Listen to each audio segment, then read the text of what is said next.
Hello everyone, once again I welcome you all at Nagesh Kazgi Orchid School TV channel, and today we are going to study about the new lesson of the science, that is the moon. So students, as we know that our space is made up of many planets, stars and satellites. So out of them today we are going to study about the natural satellite of the earth, that is the moon. So in this topic we have to study about how the moon looks, then second point, that is the conditions on the moon, then how the moon moves, then phases of the moon, landing on the moon. Also we have to study about two types of eclipses, that are solar eclipse and lunar eclipse. And at last we have to study about artificial satellites and uses of satellites. Students, as I told you before that, and as we know that our space is made up of many stars, planets and satellite, and we also know that moon is the natural satellite of the earth, and in this lesson we are going to study about the moon in detail. So in this lesson we, first of all we will study about the basic structure of the moon, or how the moon looks. So first of all we will study about how exactly the moon looks. So students, in your textbook you can see the picture of moon, or at night also you can see the moon, or you can see the images of the moon, but and we see the only outer structure of the moon, that it is looking like the ball, but as we see the structure from the earth is different in originally. So how exactly the moon looks? First of all, the moon is looking like a ball of rocks. How exactly the shape of the moon? The moon is exactly like a ball of rocks. And how is the size of the moon? It is near about one quarter the size of the earth. What is the size of the moon? It is near about quarter the size of the earth, and it is about 384,400 kilometer away from the earth. How far the moon from the earth? It is about 384,400 kilometer away from the earth, and it is our nearest neighbor in the space. It is our nearest neighbor.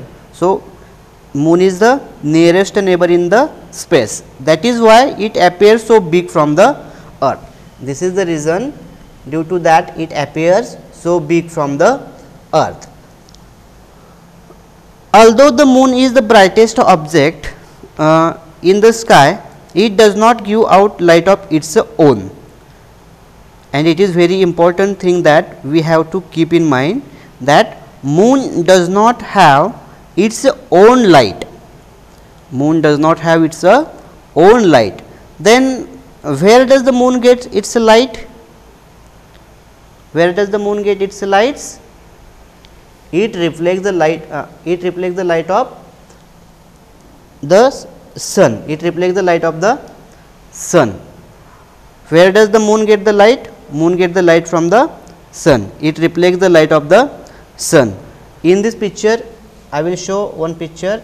Here you can see the moon reflect the light of the sun. Here this is the moon, and these rays show the rays of sunlight or rays of the sun, and this is our earth. When rays of the sun falls on the moon, moon reflects the light of the sun on the earth. That means the moon reflects the light of the earth. Now afterwards we will see about the second point of the lesson, that is the conditions on the moon. Conditions on the moon. Students, as we know that conditions on the moon are quite difficult, hence it is not suitable for living beings to survive. Conditions on the moon are quite difficult or hard or not suitable for the human beings or any of the living things. That is why conditions on the moon are quite difficult. How? We will see about that. How it is difficult? First of all, there is no life on the moon. There is no life on the moon, and it does not have any water, and its surface is covered with a layer of dust. First of all, this is the very worst conditions, that it does not have any water and its surface is covered with a layer of dust. That means, due to of less water or unavailability of water, no living beings are found there, and its surface is also covered with the layer of dust, and it has mountains. It has mountains and huge round pits called craters on its surface. Craters on its surface. In this picture you can see these craters and mountains on the surface of the moon. Conditions of in the moon, the first condition is that there is no water and surface is covered with the layer, and it also has mountains and huge pits called as craters. That craters you can see in these pictures, craters and mountains on the surface, and the mountains and craters can be seen from the earth also, but we have to use the telescope for that. That means, the mountains and craters can be seen from the earth through a telescope, and like the earth, there is no atmosphere. Like the earth, there is no atmosphere. There is no atmosphere surrounding the moon, and so there is no wind, no clouds and also there will be no raining. Why? If there is no wind, if there is no cloud, there are no clouds, atmosphere is not there. That is why also raining was been not there. Raining is also not there. So, on the earth, atmosphere absorb a part of the sunlight. As we know that on the earth, as atmosphere absorb a part of the sunlight, so it does not become very hot during the day. That means, on the earth, atmosphere is suitable for living beings. Why? Because it is not too hot or not too cold during the night or during the day. But on the moon, it is exactly opposite. The atmosphere is exactly opposite. How? On the moon, as there is no atmosphere, it becomes boiling hot. That means, very hot atmosphere during the day. Temperature is very high during the day, and also on the earth, the atmosphere retains heat at night. It is very important characteristic of the atmosphere of the earth, that it also retains the heat at night. Retains means continue to hold on to something, continue to hold on something. That means, due to of this condition, it does not become very cold or does not become very hot on the earth. But however, since there is no atmosphere on the moon to retain heat, it is freezing cold at night. How is the conditions or the atmosphere on the moon at night? It is freezing cold. Freezing cold means very cold, in which in that situation no human beings or no living things can be survive. That type of atmosphere will be there, is there. And if you shout on the moon, this is very another important thing about the moon, that if you shout on the moon, then nobody can hear you. Why? Because sound needs air and air to travel. As we know that sound needs air to travel, but due to absence of air or due to absence of atmosphere, the sound cannot travel, and if you shout or if you talk on the moon, then nobody can hear you, and this is because of, this is why, because sound travels in air and there is no air on the moon. This is also very important thing about the moon, that there is no air on the moon. Then force of gravity is less on the moon as compared to the earth. As we know that there is a gravitational force on the earth. In our previous lesson we studied about that gravitational force, and due to gravitational force we are able to stable on the earth, but on the moon there is a less force of gravity, and as we know that gravitational force is more on the earth, and due to that earth pulls everything down with the force of gravity. Due to gravitational force the earth pulls everything down with the help of or with the force of gravity, and that is why anything that is thrown up comes down. For example, if you throw a ball in the air, then what happens? After some times or within a second, that balls comes again down to the ground. Why this is happening? This is due to a force of gravity or gravitational force, or the gravitational force attracts the ball towards the ground. But in the same way the moon also pulls all the things. In the same way the moon also pulls all the things towards itself, but since it is much smaller than the earth, as we know that gravitational force is less on the moon and gravitational force is more on the earth, but due to less gravitational force due to less gravity, it is if we throw anything on the surface of moon, then it goes higher. This means that if you can jump 1 meter high on the earth, then you can jump 6 meter high on the moon with the same effort. For example, if you can jump 1 meter high on the earth, then in the same force you can jump 6 meters on the moon. That means it is due to less gravitational force. In fact, your weight on the moon would only be 1/6 of your weight on the earth. Suppose your weight on the earth is near about 60 kilogram, then your weight on the moon will be near about only 10 kilogram. So, these are all about the conditions on the moon, and which are quite difficult as compared to the earth.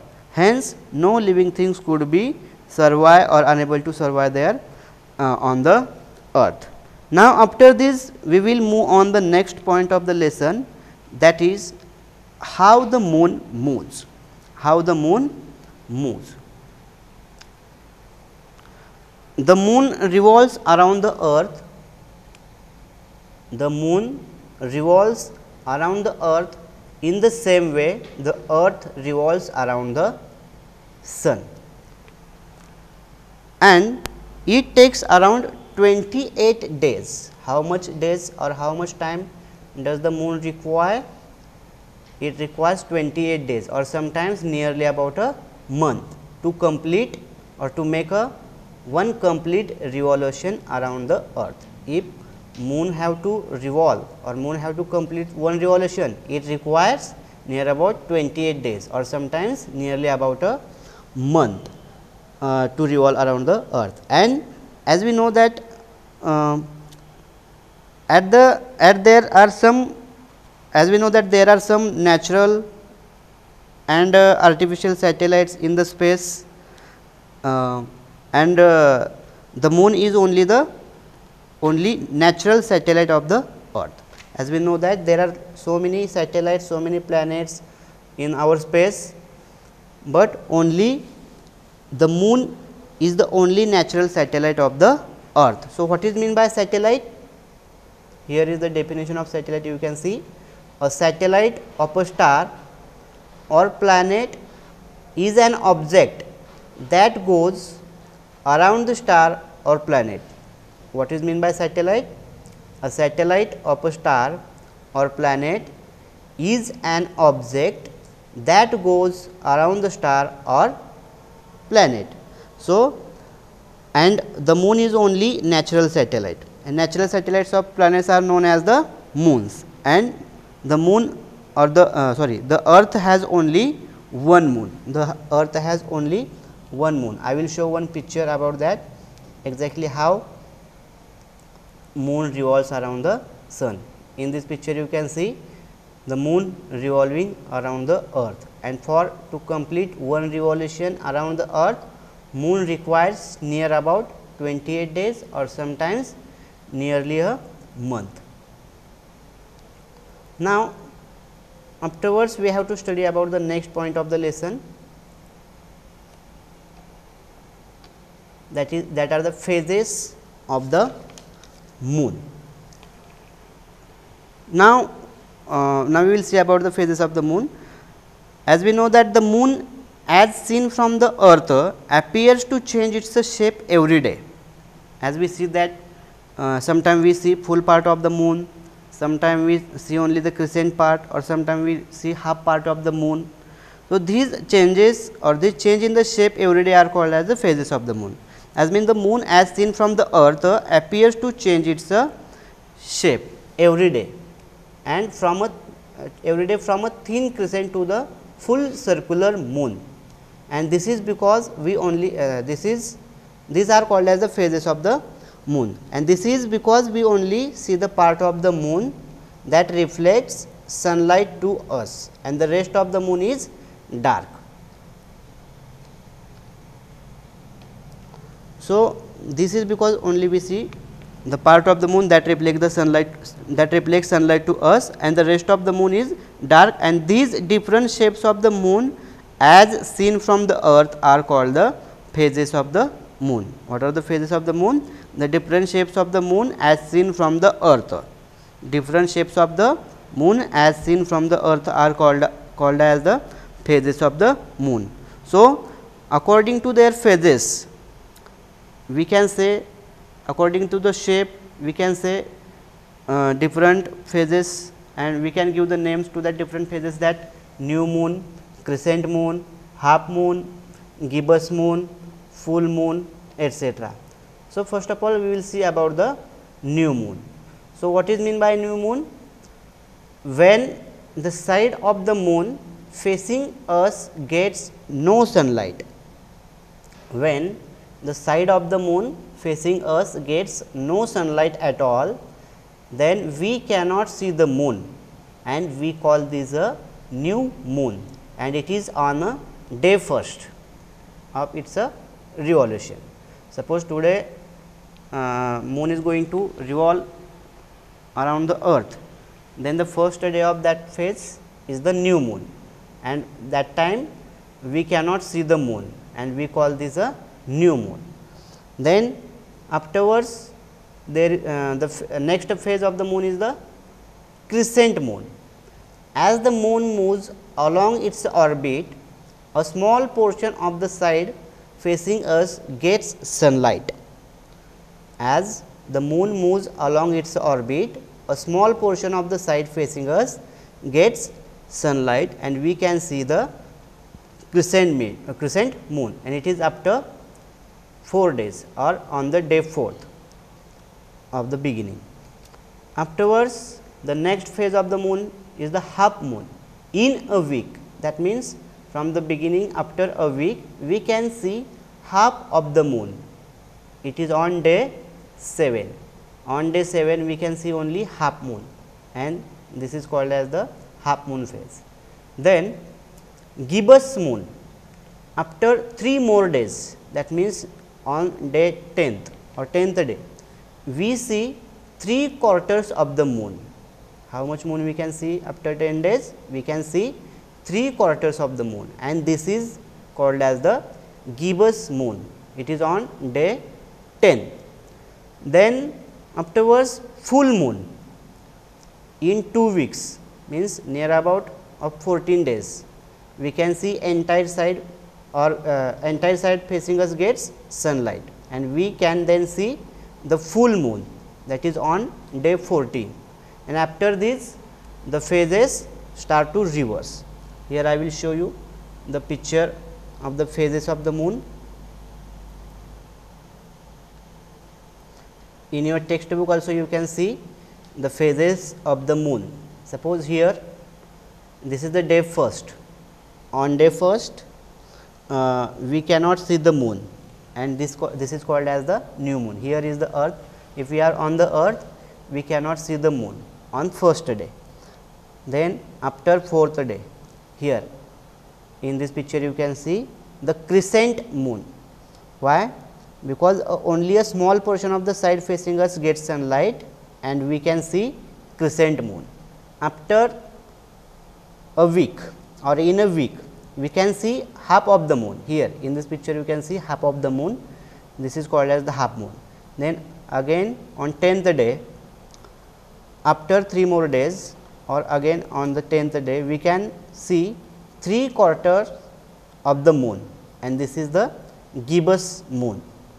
Then in 2 weeks, the entire side facing us, here entire side facing us gets sunlight, and we can see then, or we can see the full moon on day 14. But after this, these phases start to reverse. That means on 17 days, on 21 days, on 25th days, that phases started to reverse. Again on 28 days or sometimes on after in a month, again we will see new moon. So these phases and this revolution keep continuous, and phases of the moons are also be continuous. So these are all about the phases of the moon that we can see from the earth. Now afterwards we have to see about the next point of the lesson, that is the landing on the moon. Landing on the moon, that means who steps first on the moon. So the 3 American astronauts whose names are Neil Armstrong, Edwin Aldrin and Michael Collins. Neil Armstrong, Edwin Aldrin and Michael Collins were the first to visit the moon in a spacecraft called Apollo 11. And Neil Armstrong and Edwin Aldrin walked on the moon on 21st of July in 1969. And Neil Armstrong was the first human to step on the moon. This is important question that you have to keep in mind, that the first human to step on the moon was Neil Armstrong. Along with Neil Armstrong, Edwin Aldrin and Michael Collins also were the first to visit the moon, and they reached on the moon in a spacecraft called as Apollo 11. Now afterwards we have to see about the eclipses. For that you can do one experiment at your home. For that you have to shine a torch towards a wall, and now put your hands between the torch and the wall. Then there you can see a shadow of your hand on the wall. Like that you can do the experiment at your home also. First of all you have to shine a torch towards a wall, or afterwards you have to put your hand between the torch and the wall. Then there you can see a shadow of your hand on the wall. Why this is? This is due to of the rays of light. And in the same way, the earth and the moon also cast shadows in space when sunlight falls on them. In the same way, the earth and the moon cast shadows in space when sunlight falls on them, and this shadow falls on another heavenly object like other planets, like moon, like earth, etc., and it causes an eclipse. According to the position of the earth, sun and the moon, eclipses are being divided into two kinds, that are solar eclipse and lunar eclipse. So first of all we will see about what is mean by solar eclipse. So sometimes the moon comes, or when the moon comes in between the sun and the earth. This is very important. When the moon comes in between the sun, and the earth. then it blocks the light of the sun and casts a shadow on the earth, and the people in the shadow can either not see the sun at all or can see it only partially. Partially means only some part of the sun, and we call this a solar eclipse. We call this a solar eclipse. This condition is known as the solar eclipse, and there are two types of solar eclipses, that are total solar eclipse and another one is a partial solar eclipse. So, what is mean by total solar eclipse? If the sun is completely blocked, or when the sun is completely blocked by the moon, then we can see or we can experience a total solar eclipse. That means, we cannot see any part of the moon, and in opposite to that, or if it is only partially blocked, then we experience a partial solar eclipse, and the eclipse ends when the moon continues on its orbit. When moon starts to continuous in its orbits, then that type of eclipses are been end.